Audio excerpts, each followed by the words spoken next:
Hello प्यारे साथियों, क्या हाल चाल, कैसे हैं आप सब। उम्मीद करता हूं बहुत अच्छे होंगे। तो आज के इस वीडियो में झारखंड बोर्ड के तमाम विद्यार्थियों का हार्दिक स्वागत एवं अभिनंदन है। साथियों, आज के इस वीडियो में हम चर्चा करने वाले हैं रसायन विज्ञान के कक्षा 12वीं के संपूर्ण सिलेबस और एग्जाम पैटर्न के बारे में। यदि आप भी कक्षा 11वीं का एग्जाम दे चुके हो, कक्षा 11वीं आपने पास कर ली है और कक्षा 12वीं की पढ़ाई करने वाले हैं, तो यह वीडियो आपके लिए बहुत ज्यादा महत्वपूर्ण है। नमस्कार प्यारे साथियों, मेरा नाम है विजय मिश्रा बाबा। प्यार से लोग मुझे विजय बाबा के नाम से भी जानते हैं। पिछले 10 वर्षों में मैं लाखों विद्यार्थियों को रसायन विज्ञान पढ़ाने का कार्य कर रहा हूं। तो आज के इस वीडियो में मैं आपको बताने वाला हूं कि झारखंड बोर्ड का जो सिलेबस है वो क्या होने वाला है, साथ में एग्जाम पैटर्न क्या होने वाला है, वो पूरी चर्चा आज के इस वीडियो में करेंगे। तो बिना किसी देरी के आइए शुरू करते हैं और आपको बताते हैं कि पूरा सिलेबस क्या है रसायन विज्ञान का, जो आपको कक्षा 12वीं में पढ़ना है। ठीक है सर, अब आइए शुरू करते हैं। सबसे पहले तो मैं आपको बता दूं कि जो रसायन विज्ञान का सिलेबस है वो एनसीईआरटी के अकॉर्डिंग होने वाला है। एनसीईआरटी जो न्यू वाली एनसीईआरटी आती है उसके अकॉर्डिंग पूरे साल आपको रसायन विज्ञान पढ़नी है, जिसमें आपका जो पहला चैप्टर है अध्याय 1, जिसमें बेटा अध्याय 1 जो आपका रहने वाला है उसका नाम है विलयन। क्या नाम है बेटा? विलयन नाम है। अध्याय 2 की अगर मैं बात करूं, किसकी बेटा? अध्याय 2 की। तो अध्याय 2 जो आपका होने वाला है वो है वैद्युत रसायन। क्या होने वाला है? वैद्युत रसायन। वैद्युत रसायन को अंग्रेजी में इलेक्ट्रोकेमिस्ट्री भी कहते हैं। अध्याय 3 की अगर मैं चर्चा करूं, तो अध्याय 3 जो आपका होने वाला है वो क्या होने वाला है? रासायनिक बलगतिकी। क्या है बेटा? रासायनिक बलगतिकी। रासायनिक बलगतिकी। रासायनिक बलगतिकी।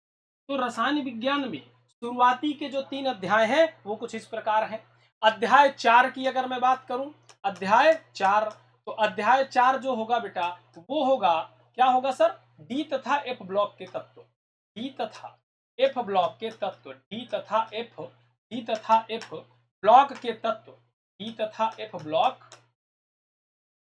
के तत्व। ये आपका हो गया अध्याय 4। अध्याय 5 की अगर मैं चर्चा करूं, तो अध्याय 5 जो होगा बेटा वो आपका हो जाएगा उपसाह संयोजक यौगिक। उपसाह संयोजक। उपसाह संयोजक यौगिक। उपसाह संयोजक यौगिक। यह आपका अध्याय 5 हो गया, उपसाह संयोजक यौगिक। ठीक है सर। अब अगर मैं बात करूं अध्याय 6, अब अगर मैं बात करूं कि अध्याय 6 कौन सा है, तो अध्याय 6 का जो नाम है वो होता है बेटा हेलो एल्केन तथा एरीन।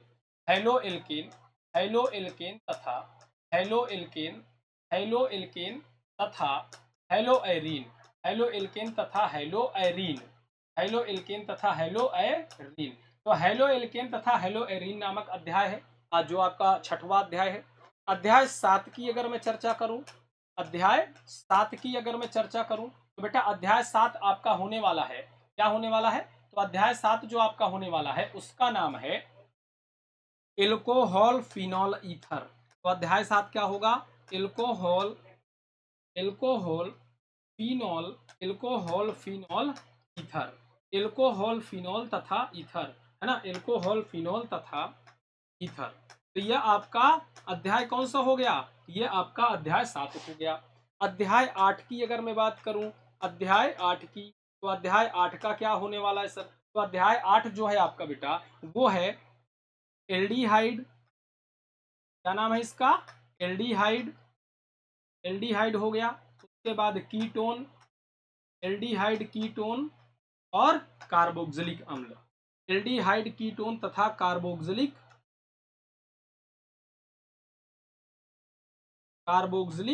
अम्ल। एल्डिहाइड कीटोन तथा कार्बोक्सिलिक अम्ल, ये कौन सा अध्याय हो गया? ये आपका अध्याय 8 है। अध्याय 9 की अगर मैं चर्चा करूं, अध्याय 9 की अगर मैं चर्चा करूं, तो अध्याय 9 आपका होने वाला है एमीन। अध्याय 9 क्या है? एमीन। और अध्याय 10 की अगर मैं चर्चा करूं बेटा, तो जो आपका अध्याय 10 है, अध्याय 10 वो हो जाएगा जैव अणु। अध्याय 10 आपका हो जाएगा बायोमॉलिक्यूल, या फिर इसको जैव अणु के नाम से जानते हैं। तो रसायन विज्ञान के ये संपूर्ण अध्याय हैं एनसीईआरटी के अकॉर्डिंग, जो आपको कक्षा 12वीं में पढ़ना है। फिर से एक बार मैं बता दूं पहला क्या है आपका, पहला है विलयन वैद्युत रसायन, दूसरा हो गया, तीसरा रासायनिक बलगतिकी, चौथा है डी एंड ए ब्लॉक के तत्व, उपसा संयोजक यौगिक, उसके बाद हेलो एल्केन तथा hello Erin, alcohol, phenol, ether, aldehyde, ketone, carboxylic अम्ल, एमीन और जैव अणु। अच्छा, एक चीज और जान लीजिए, रसायन विज्ञान जो होती है बेटा, उसको 3 भागों में बांटा जाता है। 3 भागों में बांटा जाता है, जी हाँ, रसायन विज्ञान में 3 भाग होते हैं। पहला भाग होता है फिजिकल केमिस्ट्री, जिसको भौतिक रसायन कहते हैं। दूसरा भाग होता है इनऑर्गेनिक केमिस्ट्री, जिसको अकार्बनिक रसायन कहते हैं। तीसरा होता है ऑर्गेनिक केमिस्ट्री, जिसको कार्बनिक रसायन कहते हैं।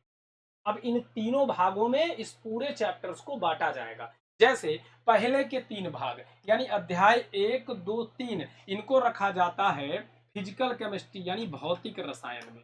इनको भौतिक रसायन में रखा जाता है, ठीक है, भौतिक रसायन। तो भौतिक रसायन के मात्र 3 अध्याय आपके कक्षा 12वीं में रखे गए हैं। उसके बाद अगर मैं बात करूं अकार्बनिक की, तो अकार्बनिक के मात्र 2 अध्याय। अकार्बनिक के बेटा, अकार्बनिक रसायन के मात्र 2 अध्याय आपके कक्षा 12वीं में रखे गए हैं, चौथा और पांचवा। और उसके बाद 6, 7, 8, 9, 10 ये आपके कार्बनिक रसायन का हिस्सा हो जाता है। कार्बनिक रसायन में आपको ये कितने चैप्टर हैं, 1, 2, 3, 4, 5, ये 5 चैप्टर आपको कार्बनिक रसायन के अंतर्गत पढ़ने होते हैं, जो कि कक्षा 12वीं का पार्ट होता है।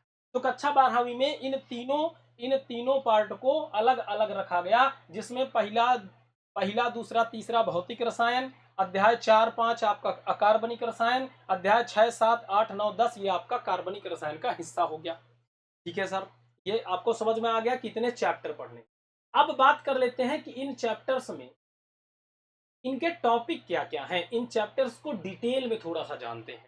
ठीक है सर, अब जैसे मैं पहले चैप्टर की बात करूं विलियन की, तो विलियन में बेटा कौन कौन से टॉपिक हमको पढ़ने होते हैं, तो चलिए विलियन की बात कर लेते हैं। देखिए, विलियन में जैसे विभिन्न पदार्थों का मिश्रण जो विलियन कहलाता है, विलियन का वर्गीकरण, सांद्रता के पद, विलेयता, हेनरी का नियम, राउल्ट का नियम, अणुसंख्यक गुणधर्म, एजियोट्रॉपिक मिश्रण और असामान्य मूलर द्रव्य, ये हमारे विलियन के महत्वपूर्ण टॉपिक हैं। जब आप विलियन पढ़ने जाओगे तो इतने टॉपिक आप मतलब पूरा पढ़ाई करोगे, और जैसे ही इतने टॉपिक खत्म हो जाएंगे तो ये पूरा अध्याय खत्म हो जाएगा। अगली बात करें वैद्युत रसायन के महत्वपूर्ण टॉपिक क्या क्या है, तो वैद्युत रसायन का परिचय, विभिन्न प्रकार के सेल, वैद्युत अपघटन, वैद्युत अपघटनी सेल, फैराडे के नियम, वैद्युत अपघटनी विलयनों का चालकत्व हो गया, रासायनिक सेल, सेल विभव, बैटरियां, ईंधन सेल, विद्युत रासायनिक श्रेणी और ऑक्सीकरण अवकरण या जिसे ऑक्सीडेशन रिडक्शन कहते हैं। हमारे वैद्युत रसायन नामक अध्याय में मात्र इतने ही टॉपिक हैं जो आपको अच्छे से क्लियर कर लेने हैं। अगली अगर चर्चा करूं तो रासायनिक बलगति जो आपका अध्याय 3 है, इसमें पाठ परिचय से हम शुरू करेंगे, विभिन्न प्रकार की अभिक्रियाओं के बारे में पढ़ेंगे, अभिक्रिया का वेग, वेग को प्रभावित करने वाले कारक, समाकलित वेग समीकरण, समाकलित वेग समीकरण के बाद अभिक्रिया की कोटि, अभिक्रिया की आणविकता, रासायनिक अभिक्रिया का संघट्ट सिद्धांत और सक्रियण ऊर्जा। इतने महत्वपूर्ण टॉपिक हैं, आप स्क्रीनशॉट का ले लीजिएगा। और आगे चलते हैं बेटा अध्याय 4 डी एंड ए ब्लॉक के तत्व। इसकी बात करें तो आवर्त सारणी में स्थिति, संक्रमण तत्व यानी कि डी ब्लॉक के सामान्य गुणधर्म, संक्रमण तत्वों के सामान्य गुण, और उसके बाद संक्रमण तत्वों के कुछ महत्वपूर्ण यौगिक हो गए, lanthanide, actinide, D and A block के कुछ तत्वों के गुणधर्मों के बारे में पढ़ेंगे, और डी एंड एफ ब्लॉक के ऑक्सीकरण अवस्थाएं और तमाम प्रकार के भौतिक और रासायनिक गुणों का अध्ययन करेंगे। इतने टॉपिक हैं आपके डी एंड ए ब्लॉक में। ठीक है सर, आगे बात करते हैं अध्याय 5 उपसा संयोजक यौगिक। भैया इसमें पहले तो वर्नर का सिद्धांत पढ़ना है, फिर उपसा संयोजक यौगिकों से संबंधित कुछ पारिभाषिक शब्द और उनकी परिभाषाएं जानना है, उपसा संयोजन यौगिकों का नामकरण, यौगिकों की समावयवता, यौगिकों में आबंधन, धातु कार्बोनिल यौगिकों में आबंधन, उपसा संयोजक यौगिकों का महत्व और अनुप्रयोग, और साथ साथ ऑक्सीकरण संख्या और आईयूपीएसी नाम, ये सारी चीजें हमें किसमें पढ़ना है, उपसाह संयोजक यौगिक में। ठीक है, इतने महत्वपूर्ण टॉपिक हैं। अब आते हैं कार्बनिक में। कार्बनिक में हेलो एल्केन तथा हेलो एरीन है। बेटा इसमें सबसे पहले वर्गीकरण करेंगे, फिर नाम पद्धति पढ़ेंगे, CX आबंध की प्रकृति के बारे में जानेंगे, एल्किल हाइलाइडों और हेलो एरिनो के विरचन यानी निर्माण की विधियां, भौतिक गुणधर्म, रासायनिक अभिक्रियाएं और पॉलीहाइलोजन यौगिक के बारे में पढ़ते ही ये पूरा चैप्टर आपका समाप्त हो जाता है। आगे बात करते हैं एल्कोहल, फिनॉल, ईथर में। तो वर्गीकरण, नाम पद्धति, प्रकार्यात्मक समूहों की संरचनाएं, औद्योगिक महत्व के कुछ एल्कोहल और ईथर के बारे में महत्वपूर्ण जानकारी प्राप्त करनी है, जो कि हमारा अध्याय 7 है। अब अगर चर्चा करें अध्याय 8 में बेटा, तो याद रखना कार्बोनिल यौगिकों का नामकरण एवं संरचना, ये थोड़ा बड़ा अध्याय होता है। एल्डिहाइड कीटोनों का निर्माण, भौतिक गुणधर्म, रासायनिक अभिक्रियाएं, एल्डिहाइडो कीटोनों की उपयोग और कार्बोक्जिलिक समूह का नामकरण व पद्धति, संरचना, और साथ में कार्बोनिक या कार्बोक्जिलिक अम्ल बनाने की जो विधियां हैं, के बाद इनके भौतिक गुणधर्म हो गए, रासायनिक अभिक्रियाएं हो गई, कार्बोक्जिलिक अम्लों के उपयोग हो गए। तो ये आपको कहां पढ़ना है? अपने अध्याय 8 में, जो कि बहुत बड़ा अध्याय होता है, कार्बनिक का सबसे बड़ा अध्याय और सबसे ज्यादा नंबर का यहां से पूछा जाए। अभी चर्चा करेंगे और आगे आ जाइए, एमीन की बात करते हैं अध्याय 9 की। बेटा एमीनों की संरचना, वर्गीकरण, नाम पद्धति, एमीनों का विरचन, भौतिक गुणधर्म, रासायनिक गुणधर्म, डाईएजोनियम लवण के निर्माण की विधियां, भौतिक गुणधर्म, रासायनिक अभिक्रियाएं, एरोमेटिक यौगिकों के संश्लेषण में डाईएजोनियम लवणों का महत्व क्या होता है, और ये सारे वो महत्वपूर्ण टॉपिक हैं जो हमें एमीन चैप्टर में, सारे टॉपिक का स्क्रीनशॉट लेते चलना बेटा। अब बात करते हैं जैव अणु। जैव अणु में कार्बोहाइड्रेट के बारे में जानना है, प्रोटीन, एंजाइम, विटामिन, न्यूक्लिक अम्ल और हार्मोन्स, इतनी ढेर सारी चीजें हमको जैव अणु में पढ़ना है, ये सारे महत्व। तो ये हमने बात कर ली कि हमारे रसायन विज्ञान का पूरा सिलेबस का होगा, जिसमें हमने देखा कि पूरे 10 अध्याय हैं, जिनमें से 3 अध्याय भौतिक रसायन के हो गए, उसके बाद 2 अध्याय हो गए अकार्बनिक के, और बाकी 5 अध्याय किसके हो गए? कार्बनिक रसायन। फिर हमने सारे अध्यायों के महत्वपूर्ण टॉपिक का अध्ययन कर लिया कि इन अध्यायों से कौन कौन से महत्वपूर्ण टॉपिक हैं। अब बारी है यह अध्ययन करने की कि एग्जाम में जो पैटर्न एग्जाम का होता है वो क्या होता है। अब एग्जाम पैटर्न की चर्चा कर लेते हैं, ठीक है सर।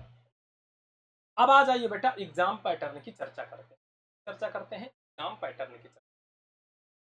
एग्जाम पैटर्न की चर्चा कैसे करेंगे? देखिए, अब एग्जाम पैटर्न की अगर मैं आपसे बात करूं तो बेटा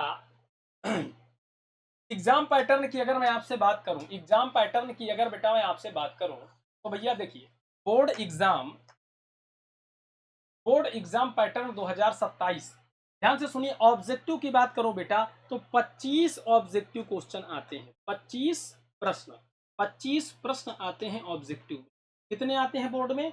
25 प्रश्न आते हैं ऑब्जेक्टिव में। ऑब्जेक्टिव मतलब जिनमें गोला करना होता है ना। टोटल 25 प्रश्न आते हैं। और दूसरी बात, 25 प्रश्न में एक प्रश्न जो होता है वो 1 नंबर का होता है।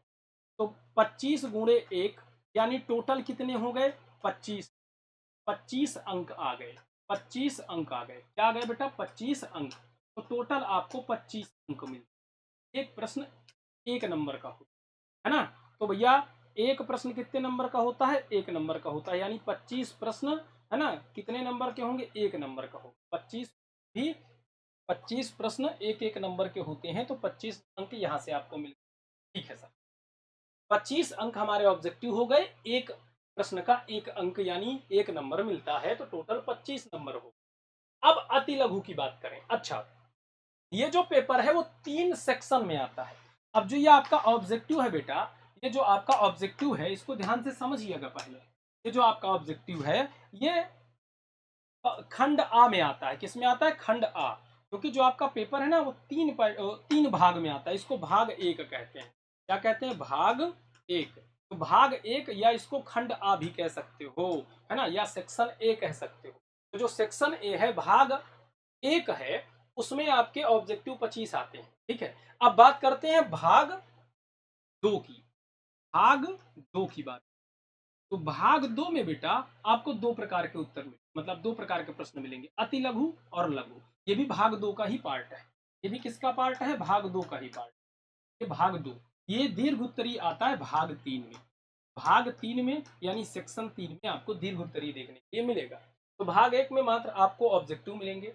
अति लघु उत्तरी प्रश्न भाग 2 में, और लघु उत्तरी प्रश्न ये भी किसमें आते हैं? भाग 2 का हिस्सा है। तो ये दोनों किसके हिस्सा हो गए? भाग 2 के हिस्सा। अब सर इसमें भी बता दीजिए। देखिए बेटा, जो आपके अति लघु उत्तरीय प्रश्न हैं, ये आपके बेटा तो कुल 9 प्रश्न होंगे। तो कुल कितने प्रश्न हैं? कुल 9 प्रश्न। कुल 9 प्रश्न होते हैं। कितने प्रश्न हैं? 9 प्रश्न हैं। कुल 9 प्रश्न हैं। कुल 9 प्रश्न आपको पेपर में मिलेंगे। करने कितने हैं? 7 प्रश्न सॉल्व करने, 7 करने हैं। 7 क्या करने हैं? हल करने हैं। 7 हल करने हैं। ठीक है, ये लिखने वाले प्रश्न। 7 हल करने हैं। 7 हल करने हैं। कितने हल करने का? 7 आपको हल करने है सर। एक प्रश्न जो होगा वो कितने नंबर का होगा सर? अब ये भी बता दीजिए। ये बहुत बड़ा प्रश्न है। तो बेटा देखो, यहाँ पर जो अति लघु लघु उत्तरीय है वो 7 प्रश्न सॉल्व करने हैं और एक प्रश्न 1 नंबर का है। टोटल 7 अंक मिलेंगे। मतलब 7 प्रश्न सॉल्व करेंगे, वो कितने का होगा? एक प्रश्न 1 नंबर का होगा और टोटल 7 अंक आपको यहाँ से मिलेंगे। चलिए सर, अब ये बात अभी समझ में आ गई। तो स्क्रीनशॉट फटाक से लेते जाइए बेटा, फिर बाद में मत कहिएगा कि सर छूट गया। अब आते हैं 8 प्रश्न आपको मिलेंगे लघु उत्तरी में। कितने मिलेंगे बेटा? 8 प्रश्न। तो यहाँ पे लिखो लघु उत्तरी। लघु उत्तरी की अगर चर्चा करें तो इसमें 8 प्रश्न है ना? तो कुल 8 प्रश्न मिलेंगे। कुल 8 प्रश्न होते हैं। कुल 8 प्रश्न, कुल 8 प्रश्न है। तो आपके पेपर में कुल कितने प्रश्न रहेंगे? 8 प्रश्न रहेंगे। लघु उत्तरी में याद रहेगा 6 करने हैं। ठीक है, तो कुल कितने प्रश्न हैं? 8 प्रश्न हैं। 6 प्रश्न हल करने हैं। 6 प्रश्न हल करने हैं। तो कुल 8 मिलेंगे। 6 प्रश्न हल करने हैं। आपको कितने करने होंगे? 6 प्रश्न करने होंगे। अब इसमें जो 6 प्रश्न करने हैं, एक प्रश्न 3 नंबर का है। ठीक है, तो 6 गुणे 3 यानी 18 अंक आपको यहाँ से, 18 अंक आपको यहाँ से मिले। बोलो क्लियर? स्क्रीनशॉट ले लो। मैंने क्या बताया? कुल 8 प्रश्न है, 6 प्रश्न हल करने हैं, 6 गुणे 3, एक प्रश्न 3 नंबर का है और टोटल आपको 18 अंक मिलते हैं। बोलो क्लियर? अच्छा, कमेंट बॉक्स में ये बता भी दीजिएगा। अब आते हैं भाग 3 में। भाग 3 में क्या है सर? बहुत आसान है बेटा। भाग 3 यानी दीर्घ उत्तरी। तो कुल 6 प्रश्न है। कुल कितने प्रश्न है? कुल 6 प्रश्न आपको एग्जाम में देखने को मिलेंगे। 6 प्रश्न होते हैं। कितने होते हैं बेटा? 6 प्रश्न होते हैं। ठीक है, आपके पेपर में आपको करने कितने हैं? 4 प्रश्न हल करने हैं। 4 प्रश्न आपको क्या करने बेटा? हल करने हैं। 4 प्रश्न हल करने हैं। ठीक है सर, 4 प्रश्न हल करने हैं और एक प्रश्न जो होगा वो 5 नंबर का होगा, यानी 4 पंचे 20। कुल आपको 20, कुल आपको कितने अंक मिलेंगे? 20 अंक। बताइए क्लियर? तो एक बार फिर से बात कर लेते हैं। जो आपका पेपर आएगा बेटा, जो आपका पेपर आएगा, मैंने आपसे क्या बताया? एक बार फिर से बात कर लेते हैं। जो आपका पेपर आएगा वो कैसा आएगा? जो आपका क्वेश्चन पेपर होगा, तो आपका क्वेश्चन पेपर है, क्वेश्चन, तो आपका क्वेश्चन पेपर आएगा, उसका पैटर्न क्या रहने वाला है? मैंने आपको बताया कि पहली बात तो 3 भाग में आए। भाग एक, भाग एक मैंने आपको बताया टोटल 25 प्रश्न होंगे। एक प्रश्न कितने नंबर का है? एक प्रश्न कितने नंबर का है? 1 नंबर का है। 25 गुणे 1 यानी 25 अंक आपको प्राप्त हो। भाग 1 मतलब 25 अंक आपको ये प्राप्त हो। भाग 2, भाग 2 में बेटा, भाग 2 में, भाग 2 में मैंने आपको बताया 2 तरह के प्रश्न। कैसे हैं? 2 तरह के प्रश्न। कैसे कैसे 2 तरह के? एक तो भाग 2 में आपका हो गया 7 प्रश्न 1 नंबर वाले अति लघु, मतलब 7 प्रश्न ऐसे हैं जिनसे 1 नंबर मिलना है, अति लघु उत्तरीय है और कुल हमको 7 अंक मिले। ये अति लघु उत्तरीय है। फिर लघु उत्तरीय की बात करें तो यहाँ पर कुल आपके 8 प्रश्न हैं, 6 करने हैं और एक प्रश्न 3 नंबर का है। तो 6 गुणे 3, 6 प्रश्न है जिनमें एक प्रश्न 3 नंबर का है। तो ये 18 अंक हो गए। 18 अंक आपको यहाँ से मिल गए। और फिर हमने भाग 3 में आपको क्या बताया? भाग 3 में बेटा हमने ये बताया कि भाग 3 में आपका कुल कितना मिलने वाला है? भाग 3 में कुल प्रश्न होते हैं है, जिनमें करने हैं 4 प्रश्न। एक प्रश्न होता है 5 नंबर का। 4 गुणे 5 अर्थात 20 अंक ये हो गए। अगर आप कुल जोड़ेंगे तो 5, 8 5 13, देखो 25 वो हो गए, 18 वो हो गए और 20। अगर इनको आप जोड़ेंगे तो टोटल कितना आएगा? टोटल आपका आएगा 70 नंबर। कितना आएगा बेटा? टोटल आपका कितना आएगा? टोटल जोड़ो जरा। टोटल जोड़ो जरा, चलो जोड़ ले। ये आपके कितने हैं बेटा 7, ये कितने हैं 18, तो 8 7 कितना हो गया 15, यानी ये आपके जो भाग 2 वाले हैं, देखो भाग 1 वाले हो गए 25 प्लस भाग 2 में 8 7 15 की 5 हासिलाएं 1, यानी 1 1 2 25 ये हो गए, है ना। तो 25 25 कितने हो गए 50 हो गए सर ये दोनों। अच्छा, और साथ में क्या है 20 ये हो गए, 50 प्लस 20 टोटल कितने आ गए 70 अंक। तो 70 अंक का आपका पेपर आएगा, 70 अंक का कुल आपका पेपर आएगा, जिसमें 70 अंक आपको ये आपके बोर्ड का पेपर सॉल्व करके मिलेगा। और इसमें से बेटा 30 अंक आपको 30 अंक 30 अंक आपको प्रयोगात्मक यानी प्रैक्टिकल का मिलता है। किसका मिलता है प्रैक्टिकल का मिलता है, प्रयोगात्मक यानी प्रयोग करने के बाद, प्रैक्टिकल करने के बाद 30 अंक प्रयोगात्मक होते हैं। क्या होते हैं बेटा 30 प्रयोगात्मक होते हैं। अर्थात अर्थात कुल अंक कितना हो गया अब 70 प्लस 30 कर लो, तो 70 प्लस 30 सर टोटल हो गया 100 अंक का आपका पेपर पूरा हो जाता है। ठीक है, तो इस प्रकार से आपका पेपर पैटर्न रहने वाला है। इसका आप स्क्रीनशॉट ले सकते हैं कि भाग से कौन सा क्वेश्चन आएगा, कितने नंबर का आएगा, तो टोटल कैलकुलेशन भी हमने कर लिया। अब इतनी बात आपको याद रखनी। अब बेटा एक महत्वपूर्ण जानकारी आपको दी।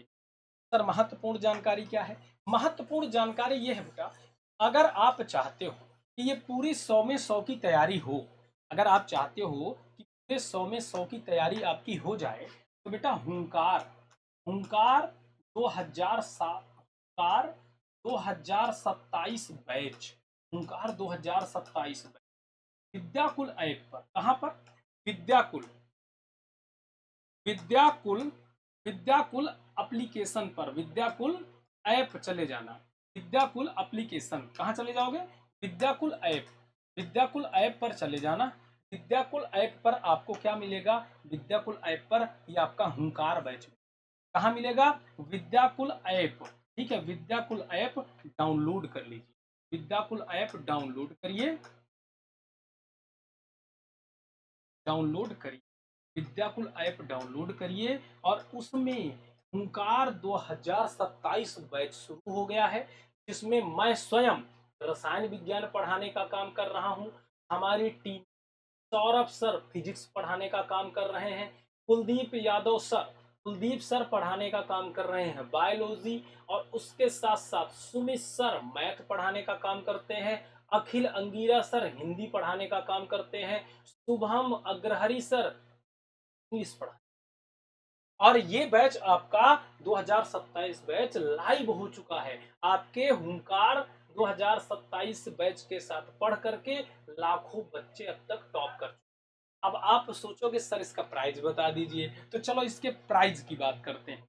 तो भैया बहुत कम प्राइस है बेटा, कितना प्राइस है मात्र 299 रुपीज।